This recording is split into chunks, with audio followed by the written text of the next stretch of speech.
में सारे seat fill up है, लेकिन उनमें से किसी को SC ST या पुअर जिनका 4,000 महीने की 4,000 से नीचे की जिनका इनकम है उनको नहीं मिला ये चीज। नेक्स्ट फिर आया लॉटरी सिस्टम। ये जो लॉटरी सिस्टम है क्या ये रियली इन्फ्लुएंस करता है? हमको मिला कि जितने लोग हैं करीब करीब 3.5 मिलियन 3.5 लाख लोगों को हम लोग एस्टिमेटेडली जो ग्रीन कार्ड मिला होगा, उन्हीं में से सिर्फ 677 लोग मिले हैं, करीब 0.02% लोगों को मिला है गवर्नमेंट की रिकॉर्ड की तरह। बाकी लोगों को ये तो हमें तो प्राइमरी सर्वे में नहीं मिला, ये गवर्नमेंट की रिकॉर्ड की तौर पर ये बता रहे हैं कि 0.0 लोगों को।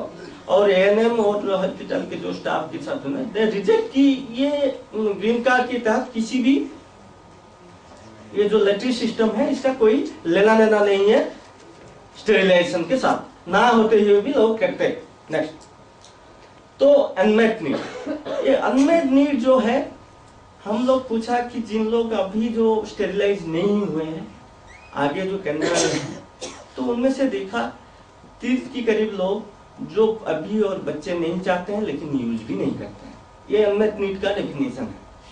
तो ये नहीं करते हैं, वो लोग ये कहते हैं कि आगे अगर ग्रीन कार्ड स्कीम चलेगी तो हम हो सकते हैं, लेकिन इसको हम गंभीरता के साथ नहीं लेते हैं क्योंकि ये सब बहुत छोटी है, 3 लोग के आधार पर कुछ जनरलाइजेशन नहीं किया जा सकता है।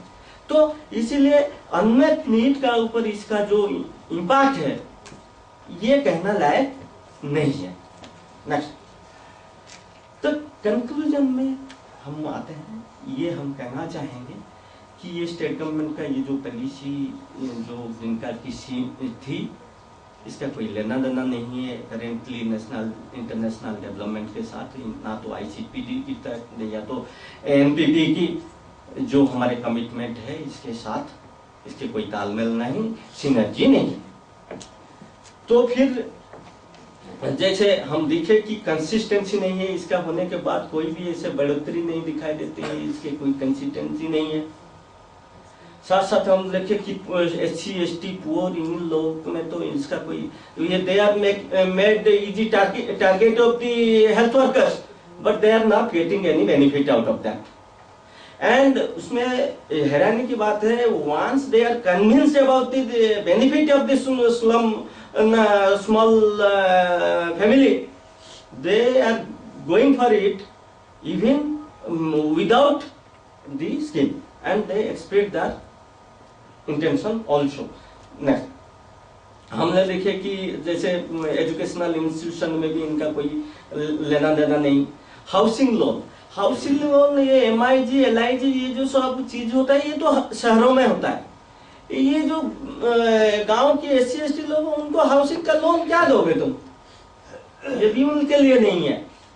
तो ओवर द इयर्स जो है ये जो माइंडसेट जो लोगों का हम लोग देखा ये बदला हुआ नजर आता है। पहले जो लोग अपने आप जो नहीं आते थे अभी अपने आप आ जाते हैं कि भैया हम करेंगे, ऑपरेशन करेंगे, या तो ऑपरेशन अगर नहीं करते हैं तो खुद ही अपना 1 या 2 बच्चे में अपनी तरह से वो रेस्ट्रिक्शन करने के लिए आए, क्योंकि लोगों में ये जागरूकता धीरे धीरे आती है और लोगों ने धीरे धीरे अंडरस्टैंड करने लगी है कि what is the benefit of small family. So फिर आप नीचे सुबह जब बता रहे थे डॉक्टर साहब हमारा अभिजीत जी बता रहे थे कि ये जो TFR है टोटल फर्टिलिटी रेट है इट इज कमिंग डाउन। सो इसकी भी कोई जरूरत नहीं। अभी हम लोग को ये सोचना है कि क्वालिटी ऑफ केयर कैसे बनी है, स्टेट की जो रिसोर्सेस है, ये जो बेनिफिट हम प्रोमिस कर रहे हैं स्टेट की benefit, quality of care, inform choice, इस तरह की चीजें में लगानी है। वही चीज हम लोग नेक्स्ट ये वही रिकमेंडेशन है नेक्स्ट स्टेट गवर्नमेंट को हम दिया।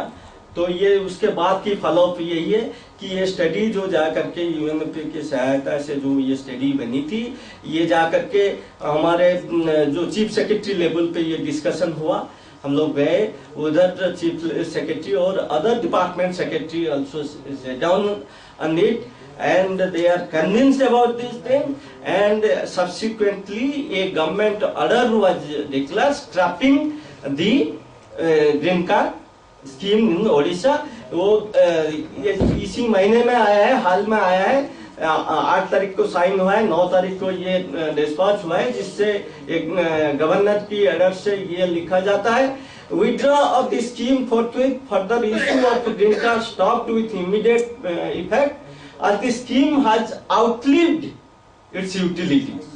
इसकी कोई जरूरत नहीं है, गवर्नमेंट ने ये फील किया है। मेरा कहने की ये सारांश ये थी कि गवर्नमेंट के साथ ये जो कंस्ट्रक्टिव एंगेजमेंट है और एविडेंस बेस्ड रिसर्च में ये चीज पॉसिबल है, और आज की डेट में ये टू चाइल्ड नॉर्म को आगे बढ़ाने के शायद जरूरत नहीं है, ये हम ही लोग समझ जाना चाहिए। और आगे हम सोच रहे हैं इसके क्या आगे हो सकता है, इसके आगे ये होना चाहिए कि हम लोग को मिलित रूप में जो सारे स्टेट में जहां जहां भी ये जो टू चाइल्ड नॉर्म का मतलब पंचायती राज सिस्टम में है कि वो इलेक्शन कंटेस्ट नहीं कर पाएंगे, इसको रिपील करना चाहिए।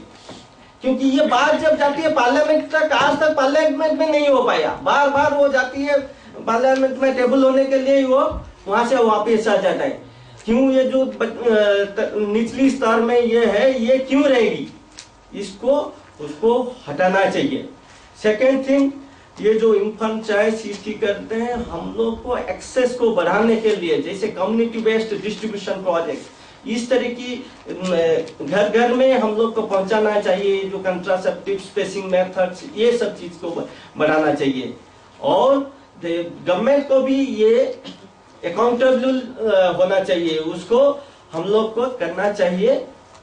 क्या कम्युनिटी मॉनिटरिंग जो है एनआरएचएम की तरह, कम्युनिटी मॉनिटरिंग जो है उसको करना है। लोग इसको बोलेंगे कि ये प्रोग्राम सही है या नहीं है, इसकी क्या परफॉर्मेंस है, ये सब लोगों के तहत करना है। और HRLN जो अभी ये मौका दिया है हम लोग को आपके साथ आकर के बैठ करके ये बात देने के लिए, मैं उनको धन्यवाद दूंगा। देते हुए आप लोग को ये मैं रिक्वेस्ट करूंगा कि एक कंबाइंड स्ट्रैटेजी बने कि किस तरह की हम PIL करें, और इस तरह की चीज जो है मतलब एडवर्स आउटकम, हेल्थ आउटकम है, डेथ है और परमानेंट डिसेबिलिटी है, इसको हम कैसे रोकें थ्रू PIL। Thank you.